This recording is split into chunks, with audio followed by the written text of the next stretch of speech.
અમરેલી જિલ્લામાં આવનારી તાલુકા અને જિલ્લા પંચાયતની સ્થાનિક સ્વરાજની ચૂંટણીને ધ્યાનમાં રાખીને કોંગ્રેસ દ્વારા જિલ્લાના દરેક તાલુકામાં બેઠકોનું આયોજન કરવામાં આવી રહ્યું છે। આ અંતર્ગત રાજુલા તાલુકાના કોટડી ગામે આહિર સમાજની વાડી ખાતે કોંગ્રેસ પક્ષ દ્વારા આગેવાનો અને કાર્યકર્તાઓ સાથે બેઠક યોજાઈ હતી। આ બેઠકમાં તાલુકા અને જિલ્લા પંચાયત ચૂંટણીમાં હોદ્દેદારોની પસંદગી, સંગઠનને વધુ મજબૂત બનાવવા માટેની વ્યૂહરચના અને કાર્યકર્તાઓને ઉત્સાહિત કરવા અંગે વિસ્તૃત ચર્ચાઓ કરવામાં આવી હતી। બેઠકમાં પરેશ ધાનાણીએ કાર્યકર્તાઓને સંબોધન કરતા ભાજપ પર પ્રહાર કર્યા। તેમણે ગેસ સિલિન્ડરની અછતને કારણે લોકો લાઇનોમાં ઉભા રહેતા પડતી મુશ્કેલીઓનો ઉલ્લેખ કરી ભાજપની નીતિઓની ટીકા કરી હતી।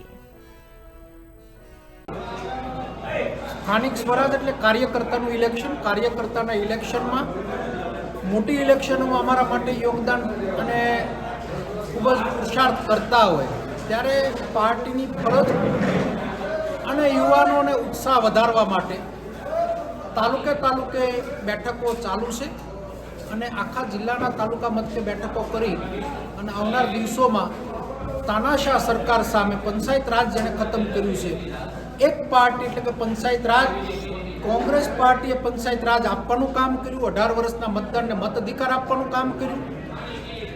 ભારતીય જનતા પાર્ટી મતદારોને મટાડવાનું કામ કર્યું, પંચાયત રાજને ખતમ કરવાનું કામ કર્યું। સ્થાનિક મુદ્દાઓ સાથે ભારતીય જનતા પાર્ટીને ભરી પીવા માટેનો પ્રયત્ન।